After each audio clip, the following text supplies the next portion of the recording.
Hello guys, ito naman si Kuya Sir. Okay, bagong update na naman po sa aking journey ito sa Reels.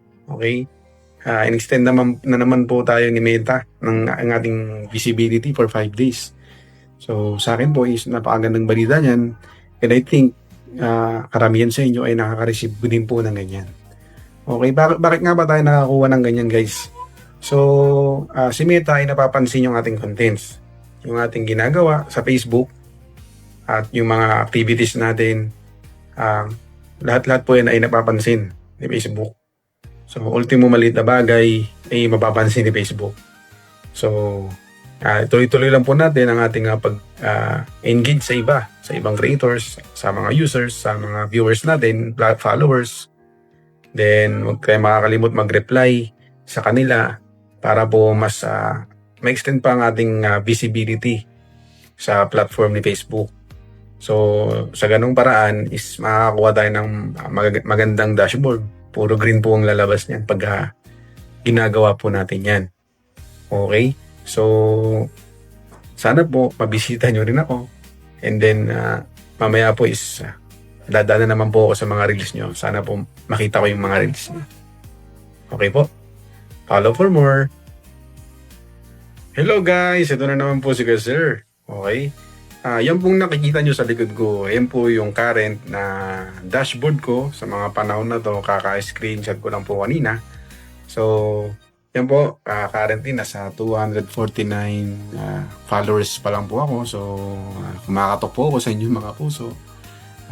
Then ito po, green po lahat yan. So, maganda po yung dashboard ko. Yan po, tingnan niyo po. Okay, pati po yung 3 second views ko. Okay din po lahat yan. So, paano ko nga ba na-achieve yan? So, ginawa ko lang po yan dahil lang po sa pag-engage sa ibang creator. So, may mga creator po na hindi bumalik. May ibang careers tayo na hindi bumalik. Pero, ginawa ko pa rin yung best ko para makapag-engage sa ibang na creator. So, nanood ako ng video ng buo. Inintindi ko yung message. Then after that, bago huminto matapos yung video is nag-like na ako or nag-react, then nag-comment. Okay? Then after that, yung huling-huli kong ginawa is nag-follow na rin ako sa creator na yon. So sana gawin nyo rin po sa akin. So kita-kits na lang po sa notification ko. Follow for more. Hi guys! Ito naman po si Kuya Sir. Ito na po ang ating part 2 sa mga bawal na i-upload na contents kay Facebook. Okay? Ang sumunod po ay ang mga looping videos. Ang mga looping videos po ay mga series ng pictures or videos na paulit-ulit nating piniplay para mabuo natin ang isang video. Pinahaba lamang para maging video. Example na po nito is yung mga JFs na paulit-ulit po yung isang scene na piniplay. Okay? Bawal po yan.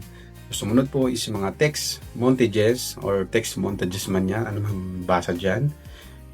Yung mga parang slideshow na puro text lang. Okay, may background lang, tapos puro text. Series po siya na pinagsama-sama sa isang video. Bawal po siya, okay? Then, yung mga embedded ads. Yung embedded ads po, from the word itself, yung embedded is nakalagay. Okay, nakakabit. Okay? Yung inedit po natin ng video, manually, nilagay natin yung mga ads sa gitna ng mga videos natin, okay? Parang dating is may sarili tayong ads. Bawal po yan kay Facebook kasi yung mga ganyan po is parang promotion po yan ng brand. Okay, may feature din po si Facebook niya ng branded contents. So, pwede naman doon kayo mag-apply. Okay, kung mamamonetize man kayo, lalagyan niya ni Meta ng ads, okay? Follow for more. Hi guys! Andito naman po si Kuya Sir at ibibigay po sa inyo ang ilan sa mga dapat nyong tandaan, mga bawal kay Facebook na content or mga niche na bawal sa kanya. Ang unang-una po riyan ay ang static images. Ang static images based po sa aking PC ay yung mga pictures na naka-static lamang na upload nyo. Okay? Na ginawa nyong video na picture. Okay? Pero hindi po bawal mag-upload ng picture. Video po yun. yung picture po is ginawa niyong video, bawal po siya. Okay po? Pangalawa po, based dito ulit sa aking PC, ay ito pong static image polls.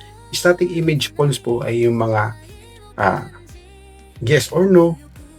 Nasa video kayo pero meron po kayong static images na nilagay na pagpipiliin nyo po yung mga engager nyo or yung mga viewers na yes or no or left or right. May mga pagpipilian po, may mga options po. Yun po. Bawal po yan kay Facebook na naka-static. Okay? Unless kayo po yung nasa video. Okay? Pangatlo is yung slideshows of images, which is ang slideshow images po ay yung mga series of pictures na magkakasama na pinagsama-sama nyo na nilagay nyo lang ng mga effects at text. Bawal po yan kay Facebook. Follow for more. Hi guys, andito naman po si Kuya Sir at ibibigay po sa inyo ang ilan sa mga dapat nyong tandaan, mga bawal kay Facebook na content or mga niche na bawal sa kanya. Ang unang-una po riyan ay ang static images. Ang static images based po sa aking PC ay yung mga pictures na naka-static lamang na upload nyo. Okay?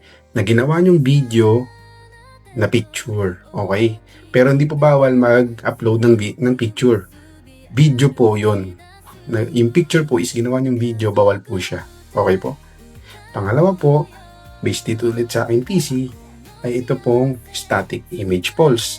Static image polls po ay yung mga yes or no.